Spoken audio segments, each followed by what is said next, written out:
بسم الله الرحمن الرحيم. السلام علیکم ورحمۃ اللہ وبرکاتہ۔ الحمد للہ رب العالمین، والصلاة والسلام علی سید المرسلین محمد وآلہ وصحبہ اجمعین، اما بعد۔ حاضرین و ناظرین، یہ درس نمبر 2169 ہے، اور آج سورۃ الطلاق کی صرف ایک آیت کی تلاوت اور تشریح کی جائے گی۔ اعوذ باللہ من الشیطان الرجیم، بسم اللہ الرحمن الرحیم، رسولا یتلو علیکم آیات اللہ مبینات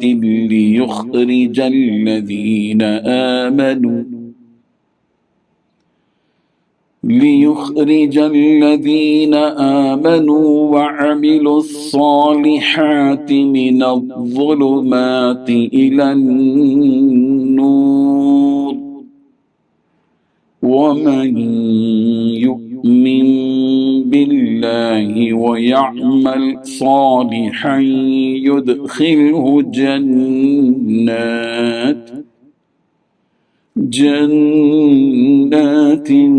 تجري من تحتها الأنهار خالدين فيها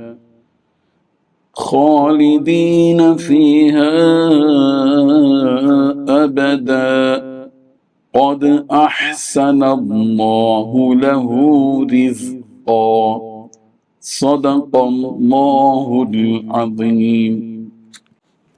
لفظی ترجمہ یوں ہے، رسول یتلو، وہ رسول تلاوت کرتا ہے، علیکم تم پر، آیات اللہ، اللہ کی آیتیں، مبینات واضح، لیخرج الذین، تاکہ وہ نکالے ان لوگوں کو جو آمنو، ایمان لائے، وعملوا الصالحات، اور انہوں نے عمل کیا نیک، من الظلمات، اندھیروں سے، الی النور، نور کی طرف، ومن یؤمن، اور جو کوئی ایمان لائے، باللہ، اللہ کے ساتھ، ویعمل صالحا، اور نیک عمل کرے، یدخلہ، تو وہ داخل کرے گا اسے، جنات، ایسے باغات میں کہ تجری، چلتی ہے، من تحتہا، ان کے نیچے، الانہار، نہریں، خالدین، وہ ہمیشہ رہیں گے، فیہا، ان میں، ابداً، ابد تک، قد، تحقیق، احسن اللہ، اللہ نے اچھا دیا، لہو، اس کو، رزقا، رزق۔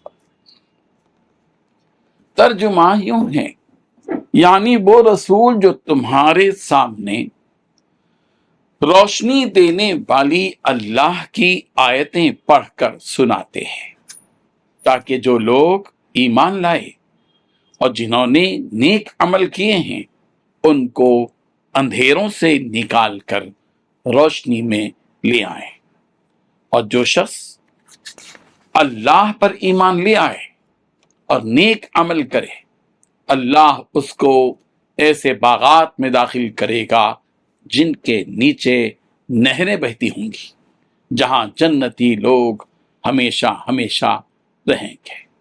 اللہ نے ایسے شخص کے لیے بہترین رزق طے کر دیا ہے۔ اس آیت میں 5 باتیں بیان کی گئی ہیں۔ پہلی بات، اس اللہ نے تمہارے پاس ایک رسول بھیجا ہے جو تمہارے سامنے روشنی دینے والی اللہ کی آیتیں پڑھ کر سناتے ہیں۔ دوسری بات، ان آیتوں کے سنانے کا مقصد یہ ہے کہ جو لوگ ایمان لائے ہیں اور نیک اعمال کیے ہیں انہیں اندھیروں سے نکال کر روشنی میں لے آئے۔ تیسری بات، جو اللہ پر ایمان لائے اور نیک اعمال اختیار کرے انہیں اللہ تعالیٰ ایسے باغات میں داخل کرے گا جن کے نیچے نہریں بہتی ہوں گی۔ چوتھی بات، وہاں جنتی لوگ ہمیشہ ہمیشہ رہیں گے۔ پانچویں بات، اللہ تعالیٰ نے ایسے شخص کے لیے بہترین رزق طے کر دیا ہے۔ بزرگان محترم، پچھلی آیت میں یہ بات بیان کی گئی کہ اللہ تعالیٰ نے اپنا ذکر یعنی کلام انسانوں کی ہدایت کے لیے نازل فرمایا، یعنی قرآن مجید۔ اور جب اللہ تبارک و تعالیٰ اپنا کلام نازل فرماتا ہے تو اس کے ساتھ اپنے ایک رسول کو بھی بھیجتا ہے، تاکہ وہ رسول اپنی قوم کو یہ کلام کھول کھول کر سمجھائیں، تلاوت کریں، تعلیم دے اس کی، اور اللہ کا پیغام ان لوگوں تک پہنچائیں۔ اس لیے اللہ تبارک و تعالیٰ نے اس امت نے بھی ایک نبی کو بھیجا ہے جن کا ذکر اس آیت میں کیا جا رہا ہے۔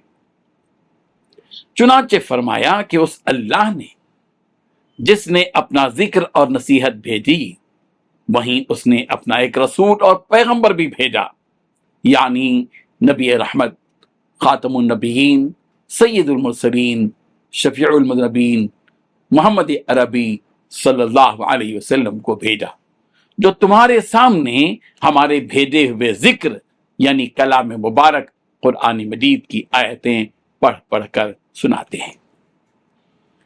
یہ ایسی آیتیں ہیں قرآن مجید کی جو گمراہی کے اندھیرے میں ہدایت کی روشنی دینے والی اور سیدھا راستہ بتلانے والی ہیں۔ لہذا جو لوگ اس کتاب پر اور اس کتاب کے بھیجنے والے پر ایمان لے آئے ہوں اور اس کتاب میں جن اعمال کے کرنے کا انہیں حکم دیا گیا وہ اعمال اختیار کرتے ہوں، اور جن کاموں سے انہیں روکا گیا ان کاموں سے رکتے جاتے ہوں اور نیک کاموں میں اپنی زندگی گزارتے ہوں، تو ایسے لوگوں کے لیے اللہ تعالیٰ نے بہترین انجام تیار کر رکھا ہے۔ اور کیا ہے وہ بہترین انجام؟ کہ وہاں آخرت میں ان لوگوں کو جنہوں نے نیک اعمال کیے، برے کاموں سے اپنے آپ کو روکا، ایسے باغات میں پروردگار داخل کرے گا جہاں خوبصورتی کا یہ عالم ہوگا، ایسے ویوز ہوں گے کہ ان باغات کے نیچے سے ٹھنڈے اور میٹھے پانی کی نہریں بہتی ہوں گی۔ ان خوبصورت باغوں میں وہ ہمیشہ ہمیشہ رہیں گے، شراب کی نہریں، دودھ کی نہریں، شہد کی نہریں، پانی کی نہریں، جہاں انہیں نہ کبھی موت آئے گی اور نہ ہی ان باغات سے، اس جنت سے ان کو نکالا جائے گا۔ اس کے علاوہ اور بھی بہت ساری نعمتیں اور عمدہ عمدہ رزق پروردگار نے ان ایمان والوں کے لیے، نیک بندوں کے لیے تیار کر رکھا ہے۔ حضرت ابن عباس رضی اللہ عنہما نے فرمایا، لِيُخْرِجَ الَّذِينَ آمَنُوا وَعَمِلُوا الصَّالِحَاتِ مِنَ الظُّلُمَاتِ إِلَى النُّورِ سے مراد اہل کتاب کے مومن ہیں کہ وہ اللہ کے نبی کی بعثت سے پہلے، پیغمبر کے تشریف لانے سے پہلے اپنے اپنے رسولوں حضرت موسیٰ، حضرت عیسیٰ علیہ السلام پر، ان کی کتابوں یعنی تورات اور انجیل پر ایمان رکھتے تھے۔ اب چونکہ وہ دین مسخ ہو چکا تھا اور اسلام کے آنے کے بعد اس دین پر باقی رہنا، گمراہی پر رہنا قرار دیا گیا، اسی لیے اللہ تبارک و تعالیٰ نے فرمایا یہاں کہ انہیں اس گمراہی سے نکال کر دین اسلام کی روشنی میں یہ نبی لے کر آئیں گے۔ لیکن یہاں اس حکم میں بالعموم سارے ایمان والے مراد ہیں۔ اللہ تبارک و تعالیٰ ان حقیقتوں کو سمجھنے کی توفیق عطا فرمائے، آمین۔ وآخر دعوانا ان الحمد للہ رب العالمین۔